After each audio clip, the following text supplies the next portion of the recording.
রুটি দিয়ে দারুণ খেতে লাগছে। একদম নতুন রেসিপি, একটা নাম দিলেই হবে। খুব ভালো হয়েছে। ভালো। এই যে এখানে একটা কাজ আছে, খাওয়া দাওয়া হলো, তারপর 20-25 মিনিট মতো বসেছিলাম। খাওয়া দাওয়ার পর দুপুরবেলা আর কোনো কাজ করতে ভালো লাগে না, কিন্তু আমি এই যে কাজ বাড়িয়ে রেখেছি। অনলাইন থেকে এই যে ব্যাগগুলো হয় না শাড়ি রাখার, এই ব্যাগগুলো কিনেছি। দিনে তো আর সব শাড়ি হবে না, কিছু শাড়ি রোদে দিয়েছি। আর ওই যে ওই প্যাকেটে করে আগে শাড়ি রাখতাম, তো শাড়িগুলো রোদে দিলাম। ভাবলাম যে ওই প্যাকেটগুলো করে শাড়িগুলো গুছিয়ে রাখবো, তো তার জন্য এই যে কিছুটা রোদে দিয়েছি। এখন যেগুলো রোদে দিয়েছি সেগুলো আজকে গুছিয়ে নিই, একদিনে সব হবে না, কটা গুছিয়ে রাখি, না হলে আবার ধুলো পড়বে। অনেকদিন ধরে ভাবছি আলমারিটা গোছাবো, তো হচ্ছিল না। এই যে ছাদ থেকে তুলে এই ঘরে রাখছি, এখানেই গুছিয়ে গুছিয়ে রাখবো। তারপর একবারে সব হলে নিয়ে গিয়ে ব্যাগ শুধু নিয়ে গিয়ে আলমারিতে রেখে দেবো। কাপড়গুলো গোছানো হলো। যে এই রুমটা যে কি বিদঘুটে গরম, কি বলবো, ভীষণ গরম এই রুমটা। জানলা খুলে দিলে ঠান্ডা, ওইদিকে জানলা খুলেছে, এটা খুললাম না, বন্ধ করতে হবে।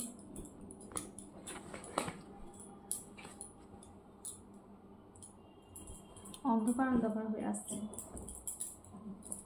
আরও আগে এলেই ভালো হতো। এক একটা শাড়ি এক একটা ব্যাগে রাখবো। এখানে এই ব্যাগে জামদানি কটা রাখছি, তবে এখনও এখানে সব জামদানি নেই, আরও আছে, সেগুলো রোদে দেওয়া হয়নি। এখন আপাতত 3টে ছিল, 3টে রাখলাম। এই ব্যাগে আর অন্য শাড়ি রাখবো না। শাড়িগুলো সব উল্টো করে করে ভাঁজ করে রাখলাম, যেদিকে ভাঁজ ছিল তার উল্টো দিক করে ভাঁজ করে রাখলাম।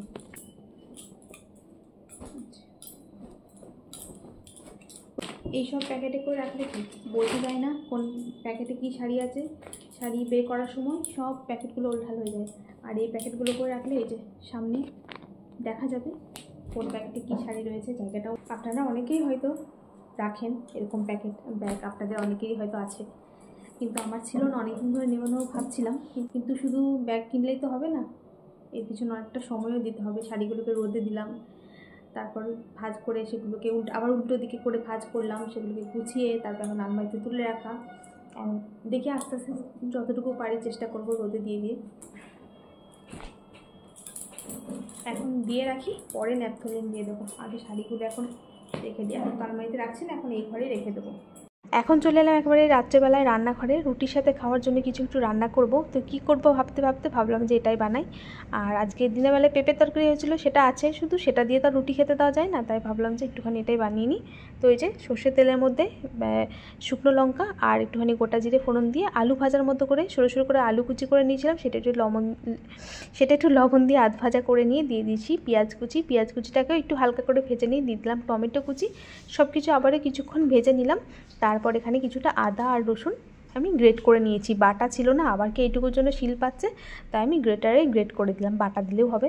তারপর এই যে আবারও মশলাটাকে একটু ভেজে নিয়ে তারপর জিরে গুঁড়ো, হলুদ গুঁড়ো, একটুখানি কাশ্মীরি লঙ্কার গুঁড়ো দিয়ে সঙ্গে জল দিয়ে এখন মশলাটাকে ভালো করে কষিয়ে নেব।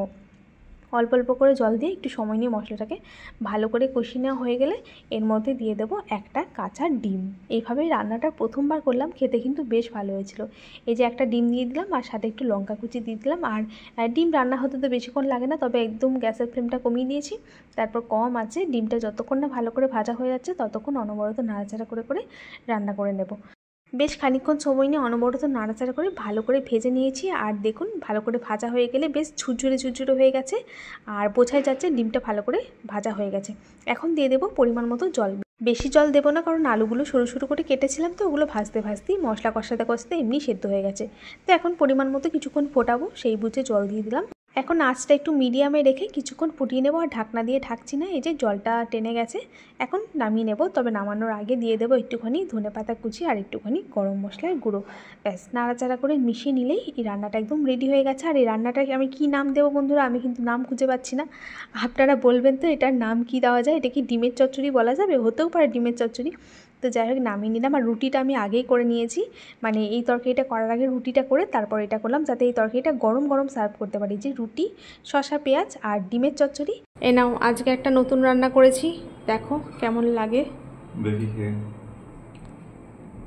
একদম নতুন রেসিপি, ডিম আলু পেঁয়াজ। হ্যাঁ, একদম নতুন ডিম আলু পেঁয়াজ দিয়ে কি এটা চচ্চড়ি নাকি ডিমের চচ্চড়ি? যে কোনো একটা নাম দিলেই হবে। খেয়ে দেখি।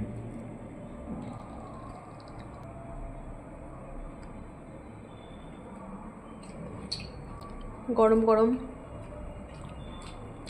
খুব ভালো হয়েছে। ভালো হয়েছে। ডিম ভাজার থেকে তো ভালোই হলো নাকি?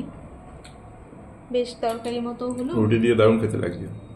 ধনে পাতাগুলো আজকে এনেছো, ভালোই হলো, তো করে দিলাম, ভালো লেগেছে। ভালো হয়েছে। হ্যাঁ, আজকে দিনেকার পেঁপের তরকারি আছে। ওই দিয়ে হয়ে যাবে।